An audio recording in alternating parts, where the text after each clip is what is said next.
Bienvenidos, bienvenidas, amigos y amigas del fútbol retro, del fútbol nostálgico, del fútbol vintage, en definitiva, del fútbol de ayer que tanto nos gusta recordar hoy. Y bienvenido una semana más a mi gran amigo con el que me encanta hablar de fútbol, Marcos Rojo. ¿Qué tal, Marcos? ¿Cómo estás? ¿Qué tal, Tony? El gusto es mutuo, como ya sabes, y sobre todo si traemos historias como la de hoy. Pues sí, y bueno, siempre hilamos un poquito con la actualidad. Marcos, tengo noticias, hay nuevo papa, de este no vamos a poder hacer especial de fútbol, me temo yo. No sabemos, ¿eh? Es estadounidense, no sabemos si estará de alguna manera ligado con algún deporte, con el fútbol supongo que no.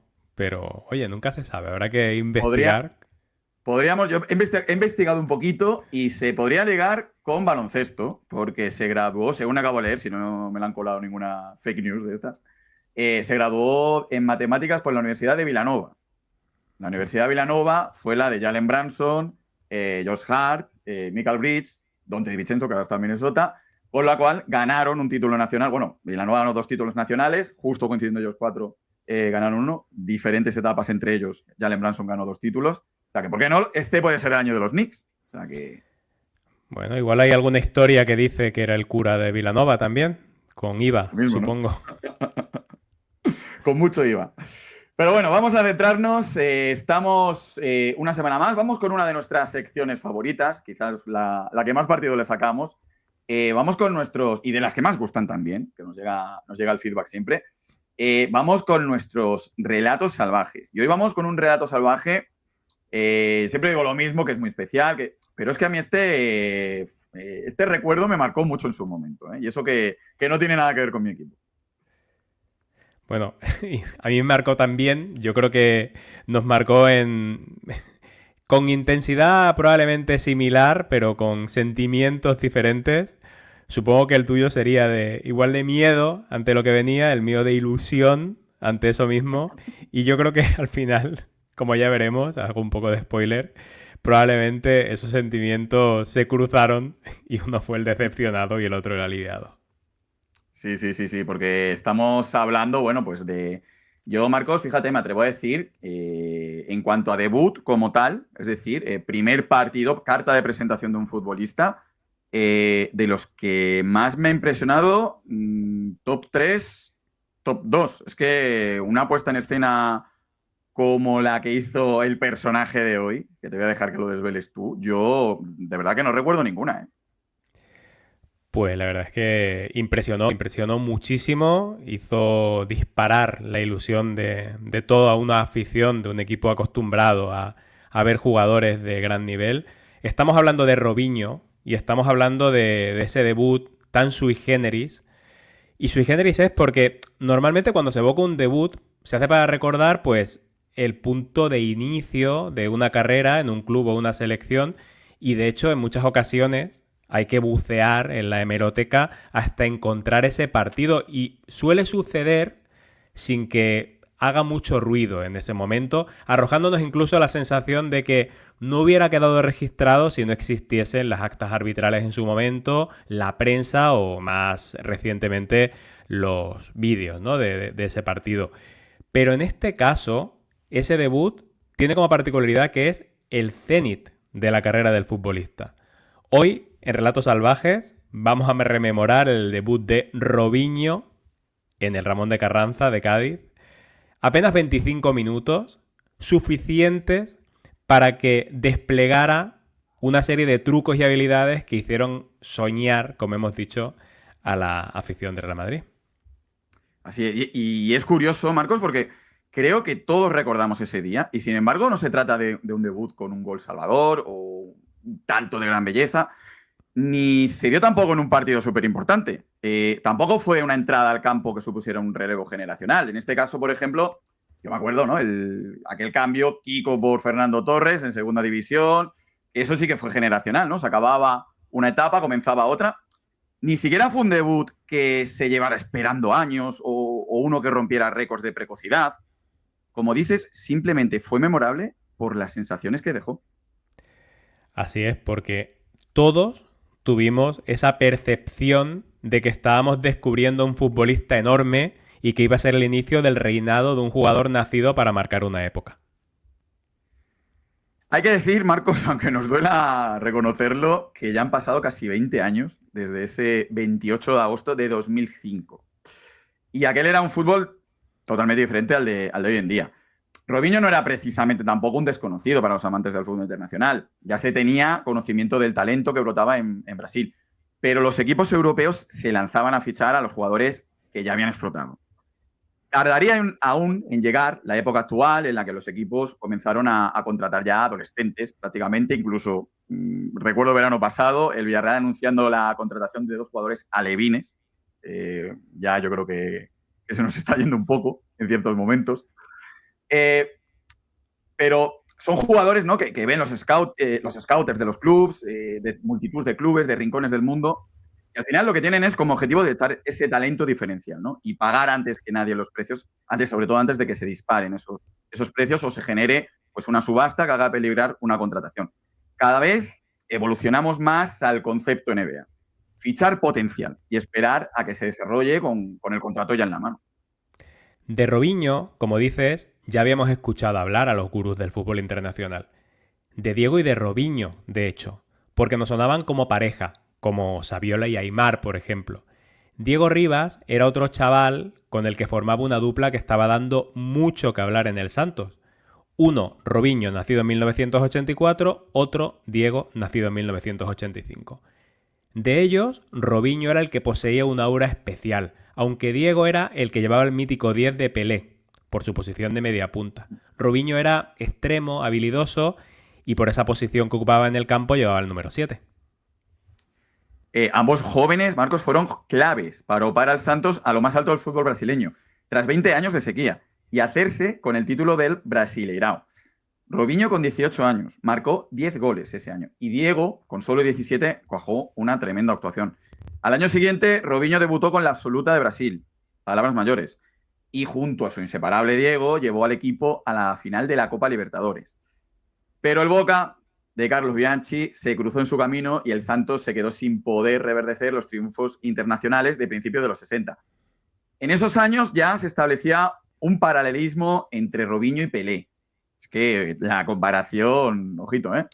Ambos procedían de las inferiores del Santos, ambos eran de raza negra, livianos, precoces, habilidosos. Sí, bueno, una comparación que no le metía presión ninguna a Robinho, ¿no? No.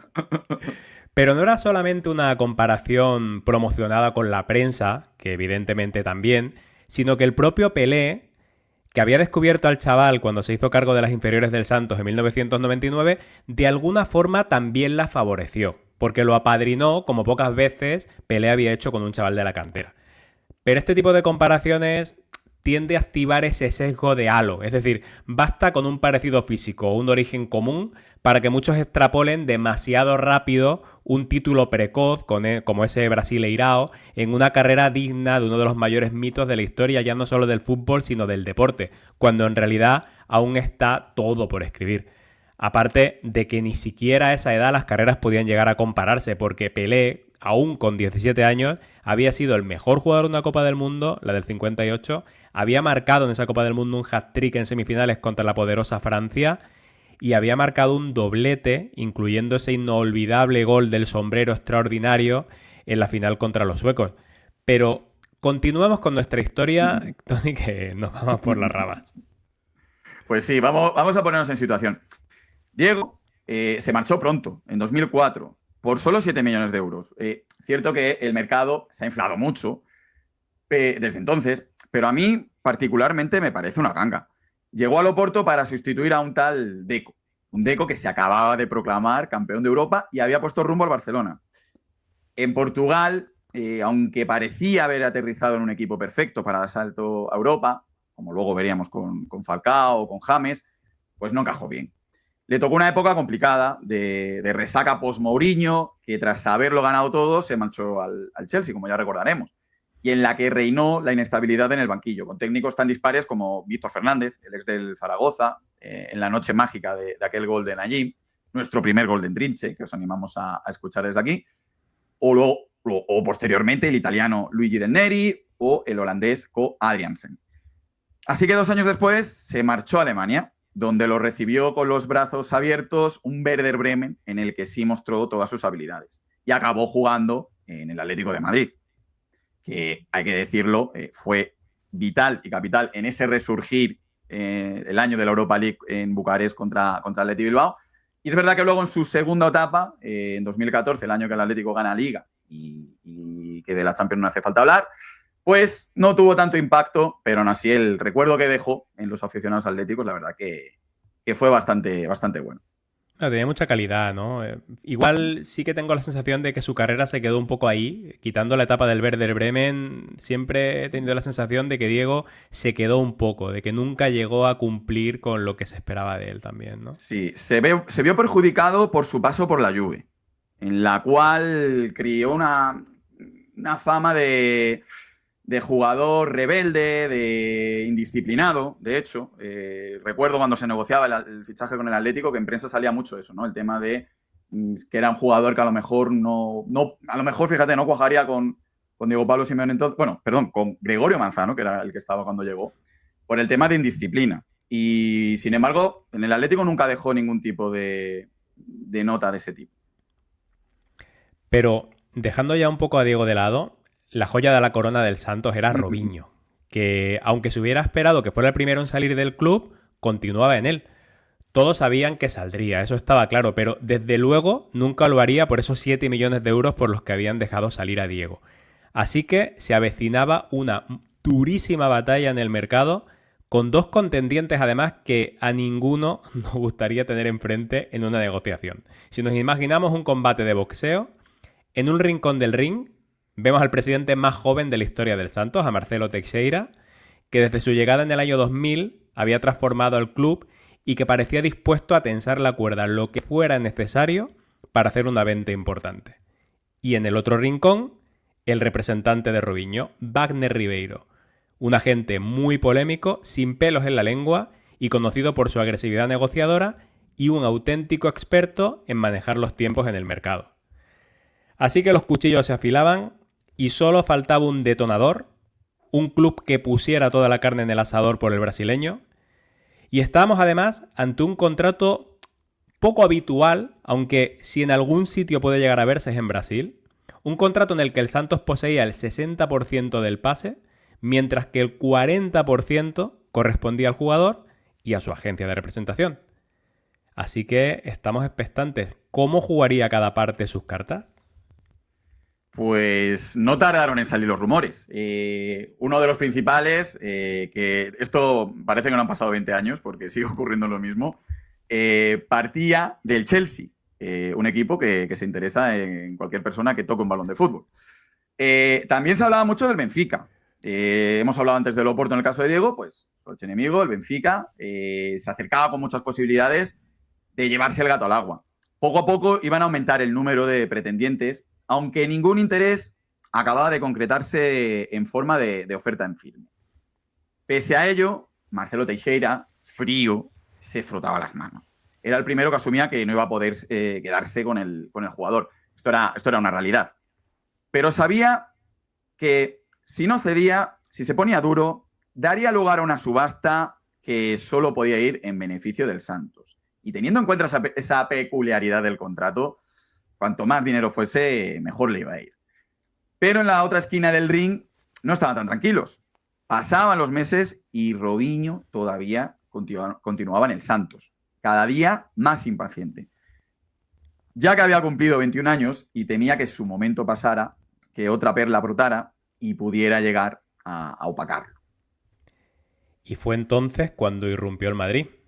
Un Madrid que tras una temporada en blanco, en la que había quedado segundo en Liga, a 4 puntos del Barcelona de Ronaldinho y Eto'o, había quedado eliminado en octavos de Champions por la Juve con un gol en el último suspiro de la prórroga del uruguayo Marcelo Zalayeta y había quedado apeado de la Copa tras un empate en casa contra el Valladolid, pues era un equipo que necesitaba un golpe de efecto para reforzar un proyecto, ese proyecto de los Galácticos de Florentino Pérez, que ya estaba algo envejecido y que, como vemos a la vista de los 0 títulos que había conseguido el año anterior, se estaba desangrando. Para convencer a Robinho, Florentino contaba con la baza de los brasileños que ya estaban en el equipo. Roberto Carlos, Ronaldo, Julio Baptista, y especialmente con la de su entrenador, aquel mítico Vanderlei Luxemburgo, que había sido precisamente también su técnico en el Santos. Supongo que Robinho quedó omnibulado por la explicación de Vanderlei hacia el punto clave de su sistema, aquel cuadrado mágico, algo así, y los amantes de la NBA nos entenderán ese triángulo ofensivo de Phil Jackson. El técnico brasileño describía así: el cuadrado mágico nace de los ángulos mágicos con el rombo girado. Entre todos mis hombres quiero que queden distancias triangulares entre 3 jugadores, porque eso significa que ocupo más espacio y que hay poca distancia entre ellos. De este modo, el equipo nunca está con zonas vacías. Esas demarcaciones que en defensas pintan un dibujo en rombo, en ataque dibujan un 3-4-3. Esta variante te permite hacer ese 4-2-2-2. Mis equipos siempre juegan así, siempre. No es ninguna novedad para mí. ¿Cómo te vas a negar a jugar en ese esquema que parece que proviene de los mundos de Oliver y Benji? ¿Y cómo vas a perder un partido jugando así, eh? O sea, parece imposible. Parece que juegas con más de 11. Pero no iba a ser sencillo el fichaje, igualmente. Y eso que ya desde enero había salido en los medios que había un acuerdo cerrado ya por 18 millones, pero nada más lejos de la realidad. No solo no estaba hecho, sino que este iba a ser un fichaje casi agónico, de esos de los últimos días de agosto, con Florentino remangado en su despacho, que tanto se estilaban en esa época, aquel de Ronaldo Nazario, en el que los periodistas filmaban la ventana, ¿no? del despacho de Florentino, es inolvidable. Y fue así porque, como no podía ser de otra manera, Wagner Ribeiro y Teixeira sacaron a relucir sus mejores armas y llevaron la confrontación hasta el final y también al terreno mediático. Y ojo, qué veranos aquellos, Marcos, en los cuales los diferentes periódicos, sobre todo el Marca, te sacaba durante el mes de agosto un historial de la vida del jugador. Recuerdo de Beckham sacaron un historial tremendo hasta que se hizo el fichaje, cómo se crió, todo. Llegaba jugador que, como no tuvieses información, raro era. Ribeiro, por su lado, acusaba a Teixeira de promesas incumplidas. ¿Por qué? Según su versión, había dado su palabra a Robinho de dejarlo salir por 21 millones de euros. Y Teixeira negaba haber dado esa palabra y presentó el caso como si de defensa del patrimonio nacional se tratara. Para más Inri, la madre de Robinho había sido secuestrada unos meses antes y el jugador argumentaba que su salida no era solo necesaria por motivos deportivos, sino también por motivos de seguridad. Pero aún así, el acuerdo no se cerraba. Y al ver que no se alcanzaba la entente entre club y representante, Robinho se plantó. Se plantó y amenazó con denunciar al Santos ante la FIFA. No sé si sería por esto, no sé si fue porque el Madrid aumentó la oferta, pero a finales de agosto el fichaje se hizo oficial a cambio de 24,5 millones, que equivalían al 60% de los derechos del jugador, que era el porcentaje que pertenecía al Santos. Así que Robinho, el malabarista, ese que tenía que suponer el resurgir del club, llegaba a Madrid. Y fue presentado por Florentino como, digo entrecomillado, un futbolista capaz de crear esas jugadas que los niños en el mundo intentan recrear en las calles. Nada menos. Y además cogería el número de Pelé, ese icónico 10, no del Santos, del Madrid en este caso, que había dejado libre Luis Figo, que había sido la bandera de Florentino en su llegada a la presidencia, pero que se había marchado ese mismo verano al Inter tras un bajón evidente de rendimiento y tras haber entrado en guerra con Luxemburgo. Igual no entendió bien aquello del cuadrado mágico y decidió salir. Pocos días más tarde llegaría su recordado debut. Fue solo 4 días después de su presentación, en la primera jornada de Liga, que el Real Madrid iba a jugar contra el Cádiz, en el entonces todavía llamado Estadio Ramón de Carranza. No iba a ser titular, porque apenas había entrenado con el equipo, pero en el minuto 63, el argentino del Cádiz, Matías Pavoni, neutralizaba el gol inicial de Ronaldo Nazario y ponía un peligroso 1-1 en el marcador para los intereses del Real Madrid. Robinho calentaba desde hacía unos minutos en la banda, con un peto verde, con Raúl Bravo, el entonces lateral izquierdo canterano del Madrid. ¿Sería la solución a un partido incómodo y nada fluido un chaval que acababa de bajarse del avión prácticamente? Pues Luxemburgo no dudó y llamó a su antiguo pupilo en el Santos para que se convirtiera en el salvador del equipo, para que con su habilidad consiguiera desatascar una de esas tardes en las que la fluidez pues brilla por su ausencia. Robinho, muy tranquilo, se quitó el peto, se metió la camiseta por dentro, una camiseta que, por cierto, le sobraba por todos lados. De hecho, viendo las fotos, me recuerda a mi hijo de 7 años cuando se pone camisetas todavía que le van a quedar bien para los próximos 3-4 años. Con las mangas por debajo del codo, iban, por ejemplo, para que os hagáis una imagen mental. Y entró en el campo en lugar del mediocentro danés, mítico, Thomas Gravensen, el inventor de esa gravesiña, que yo no he visto todavía ningún jugador igual, que era un auténtico personaje. Era el minuto 66. Robinho tendría 24 minutos más el descuento, cuando los descuentos todavía no eran de 8 o 9 minutos como lo son ahora. Fíjate, Tony, que hemos dicho que no era un relevo generacional al principio del capítulo, pero entró por Gravesen, ese mito. Igual podríamos considerarlo relevo generacional, ¿eh? Pensándolo bien, igual tenemos que recomenzar el programa para desdecirnos, pero bueno, continuemos. Continuemos. Pues en ese pequeño tramo de partido, en esos 24 minutos que Robinho tenía por delante, Robinho flotó. Apareció por todos los flancos y le cambió la cara al Madrid, que pasó de ser un equipo con nada de fluidez a ser un equipo con dinamismo. El primer balón que toca es una doble pared de clase típica de Rondo con Zidane por el centro del campo, en 3/4 aproximadamente para zafarse de la presión del Cádiz. Primer entendimiento con Zidane magnífico. En segunda acción, tirado a la derecha, controla con el pecho y hace un sombrerito para zafarse del lateral y además acompaña la pelota al caer, haciendo una cuchara, la suelta rápido y se desmarca. No sé si me gusta más el sombrerito o la cucharita acompañando el balón para seguir con él. En su tercera jugada, ya tirado a la izquierda, gran control de Zidane. Este le cede a Robinho y Robinho ve muy bien llegar a Roberto Carlos por la parte izquierda, una de sus clásicas galopadas internadas por esa banda. Se la da de exterior, de hecho, con mucha calidad, y el obús del brasileño pues casi entra. Y Robinho, vale que pierde ya balones, no conserva esta brillantez absoluta de las 3 primeras jugadas, pero sigue apareciendo por todos los lados, está hiperactivo y ya en el minuto 85 controla un balón con el pecho a pase largo de Beckham, pero no controlando simplemente, sino atacando y bajando el balón que se acaba llevando Ronaldo, que pasaba por allí, se cruza con él, para dar un pase de la muerte a Raúl para que el canterano del Madrid marque el 1-2. Aún quedaban las bicicletas, Tony. Bicicletas que acabarían alimentando su meme, pero que esa noche fueron mágicas y efectivas realmente. La primera, tras un slalom que acaba en una mala pared de Julio Baptista. Después uno de sus típicos carruseles de bicicletas entre 2 defensores que acaban con un tiro que iba ajustadito al palo largo, pero que acaba en córner. Y otras ya en un baldosín que acaban con un pase interior a Iván Helguera, que hace una jugada a la media vuelta tremenda y casi marca. Y yo recuerdo, Tony, estar viendo el partido en un bar con unos amigos, cuando era más típico ver el partido en los bares que en las casas, y estar, pues como hemos dicho al principio, estar invadido por la emoción, comentar con ellos que no era normal lo que estábamos viendo, que qué pedazo de fichaje había hecho el Madrid, que había fichado una verdadera joya. Probablemente pues estábamos asistiendo a los mejores minutos, o a los primeros minutos del mejor jugador del mundo para los siguientes años. Solo te voy a poner 2 peros. Ya quisiera yo entrar en cualquier pachanga y que la pared me la hiciese Zidane. Eso para empezar. Y creo que te has equivocado con la procedencia de un canterano, pero bueno. No fuiste el único, Marcos, que tuviste esa emoción y ese sentimiento.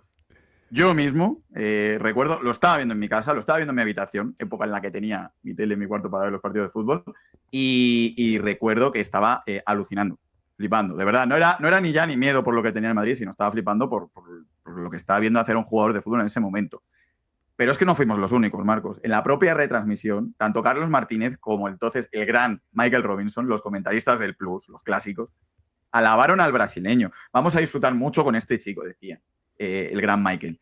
Nació una nueva estrella en el fútbol español, dijo Carlos Martínez. También al día siguiente, imagínate los titulares de los periódicos deportivos. Alucinaban con el debut de Robinho. De ese nuevo Pelé llegado del Santos que tantas tardes de gloria iba a regalar al Real Madrid. Y Dios creó a Robinho, tituló el As. Simplemente buenísimo, tituló en Marca. Lo que ninguno de nosotros podíamos imaginar en esos minutos que acabamos de ver es que iban a ser los minutos más ilusionantes de Robinho en el Real Madrid. Es decir, el día de su debut. Y también diría que fueron el cenit de su carrera. Porque si ya recuerdo el siguiente partido, que fue contra el Celta de Vigo en casa, Y Robinho jugó un buen partido, pero ya no tan bueno como el de Cádiz. Ya el suflé bajó un poquito y además para Mahinri el Madrid acabó perdiendo por 2-3, por lo cual la ilusión se disipó bastante. Y ya poco a poco fue bajando su rendimiento, fue mostrando durante todo el año la irregularidad que lo acompañaría durante toda su carrera y acabó pues con 8 goles en Liga, sin marcar en Champions. En otro año aciago para el Madrid, que acabó a 12 puntos del Barcelona en Liga y eliminado de nuevo en octavos de final de la Champions por el Arsenal de Wenger y Thierry Henry. Y además cayendo en Copa con esa casi remontada ante el Zaragoza, ese partido que a punto estuvo de suponer, pues probablemente, si no la mayor remontada de la historia del fútbol moderno, pues cerca hubiera estado, pero se quedaron a las puertas. Y Robinho, pues evidentemente, en comparación con ese primer partido, pues defraudó mucho. Al año siguiente, pues no le iría mejor las cosas. La llegada a Capello no le vino bien y perdió muchísimo protagonismo. Fíjate, luego con Schuster, un año más tarde, mejoró y probablemente hizo su mejor año en el Real Madrid, aunque ya nadie confiaba en él como crack mundial.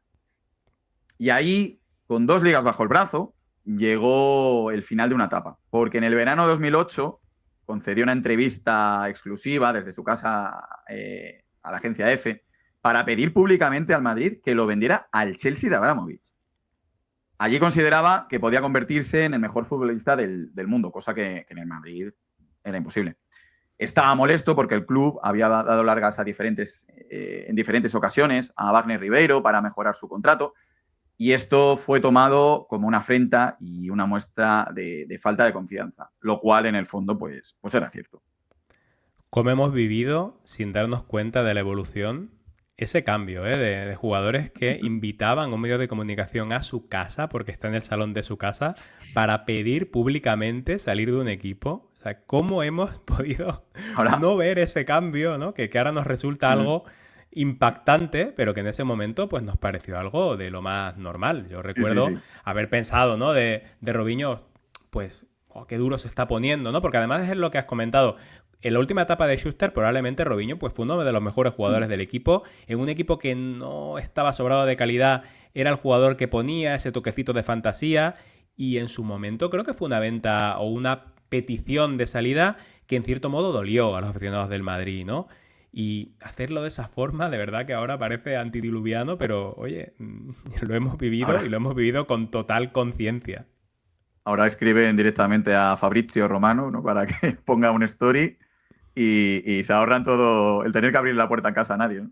O filtran de alguna forma algún mensaje pasivo-agresivo, ¿no? En alguna rueda de prensa o en alguna entrevista, pero desde luego no algo tan de cara, ¿no? Como lo que hizo Robinho. Pero es que además, para sorpresa de todos, no acabó en el Chelsea, sino que finalmente firmó por el Manchester City a cambio de 40 millones de euros, una cantidad bastante reseñable para la época. No en vano se convirtió en el segundo fichaje más caro del verano tras el de Berbatov por el Manchester United, otro mito, Berbatov. Este fichaje fue de 45 millones, 40 el de Robinho al City. Y es que era un City que contaba con dinero fresco ya porque acababa de ser adquirido por el jeque Mansur, que es el dueño que sigue en la actualidad y que ya ha gastado, pues, nada sabemos cuánto. Habría que hacer unas cuentas ya con muchos ceros desde ese año, desde ese verano en el que Robinho pues, fue su principal fichaje. Y su balance en el Madrid, pues 3 años, 137 partidos, 35 goles y 28 asistencias. A ver, no es malo si estuviéramos hablando de un jugador de nivel medio alto. Si hubiéramos hablado de un jugador con unas expectativas pues mucho más bajas que las que tuvo. Pero nadie hubiera creído que su paso por el Bernabéu sería tan corto y con un balance tan discreto, ¿no? Para un crack mundial. Probablemente si hiciéramos un vídeo de highlights de sus mejores acciones con el Madrid, una parte importante de ellas procederían de ese primer partido contra el Cádiz. Ya en el City comenzó a buen nivel, esto era algo bastante habitual en él, pero ya sea por la vida nocturna que tuvo, por las lesiones, por su irregularidad habitual, incluso por sus peleas con los entrenadores mucho más evidentes en el City que en el Madrid, que se llegó a hablar de algún problema con Capello, pero no fue algo tan notorio, tan público. El caso es que en Inglaterra tampoco llegó a explotar y tras 2 temporadas el City decidió que debía desprenderse de él a toda costa. Y nos vamos a dar cuenta en este momento, Marcos, de una realidad. Que Robinho, de aún 26 años por aquel entonces, ya no estaba en las agendas de los mejores equipos de Europa. Al igual que cuando estaba en el Santos se acumulaban, ¿no?, los interesados, muchos de esos ya se habían disipado. Acabó en el Milán, que lo era ya más por nombre, era más equipo grande por nombre que por su nivel actual entonces. Como tú decías antes, Marcos, buen inicio, como parecía de costumbre con Robinho, buen inicio en Italia, pero que como siempre va a acabar diluyéndose. En este caso, en una etapa que tampoco va a ser recordada. Y desde ahí a Brasil, con varias etapas en el Santos incluida. También en China, Turquía, para acabar finalmente retirándose en su Santos en 2020. Y ya has comentado su retirada. Si hacemos balance de su carrera, a ver, a pesar de que el sabor que nos queda es verdad que es negativo, de los memes que dejó, con todo el tema de las bicicletas, se cebaron bastante con él, Robinho, visto con perspectiva, la verdad es que fue un buen jugador, un jugador de bastante nivel, un extremo desequilibrante, un extremo de un nivel muy alto en sus picos, con temporadas de 15 goles en España, Italia e Inglaterra, eso no lo hace cualquiera, con 100 partidos con la selección brasileña en los que consiguió nada menos que 28 goles, 2 mundiales como titular en 2006 y en 2010, una Copa América ganada con Robinho como estrella con 6 goles en 6 partidos, pero claro, el problema es comparar su rendimiento con las expectativas que generó. Ahí sí que estamos hablando de un jugador de un rendimiento mucho menor del que se llegó a pensar y de una decepción, y por eso tenemos ese sentimiento, esa sensación, ¿no?, de que no llegó ni muchísimo menos a cumplir con las expectativas que había creado. Expectativas que, más que de su primera etapa en el Santos, vienen precisamente de esos minutos mágicos en el Carranza que hoy os hemos traído en Café Karlovich. Se podría titular perfectamente El sueño de una noche de verano, ¿no, Marcos? Por ejemplo, podría ser un buen título. Hemos decidido poner otro, pero perfectamente podríamos sustituirlo por ese. Exacto, el SEO manda, no queremos fans de Shakespeare por aquí. Que también son bienvenidos, pero queremos a los del fútbol, obviamente. Pues sí, toda una aventura a la cara de Robinho que bueno, tampoco vamos a entrar mucho en eso, ¿no, Marcos? Pero que hoy día, desde luego, cualquier tiempo pasado se podría decir para Robinho fue mejor, ¿no?, que el actual. Sí, no vive su mejor momento actualmente en el plano personal. Así que, bueno, probablemente siga pensando él que su mejor momento personal y futbolístico fue esa noche de verano que acabamos Exacto. de relatar. Exacto, dejamos su momento actual para podcast de True Crime mejor. Y bueno, nosotros pues llegamos hasta aquí. Marcos, muchísimas gracias por traernos de vuelta esa noche de Cádiz, que yo creo que, y esto te lo digo como aficionado al fútbol, no como aficionado atlético, a todos los que nos gusta el fútbol, nos levantó del asiento. Fíjate que en cierto modo, al ver las acciones de Robinho en Cádiz, al revisitarla, tenía una extraña sensación de que, ¿por qué no, no? ¿Por qué no podíamos volver al pasado y que ese jugador que estaba viendo pues pudiera a partir de ahí desarrollar una carrera magnífica como la que esa noche prometía? Pero no. Robinho finalmente fue lo que fue. Mucho o poco, se admiten las opiniones, por supuesto, pero quedó ahí. Ese pedazo de estrella, la verdad es que se quedó ahí. Pues muchas gracias, Marcos. Nada, Tony. Gracias a ti. Gracias a todos los que nos estén escuchando en cualquier momento, en cualquiera de nuestras plataformas. Os recuerdo que estamos en todas las plataformas que podéis imaginar. Buscadnos y ahí nos encontraréis. Y nada, deseando volver para hacer un nuevo capítulo. Dejamos Sí. la sorpresa. Exacto, ya sabéis que nos podéis mandar sugerencias, tanto a través de la caja de comentarios en YouTube, como en las diferentes plataformas de podcast, eBooks, Apple Podcasts, Spotify. Muchas gracias a todos por estar ahí y recordad que esta noche juega el Trinchi.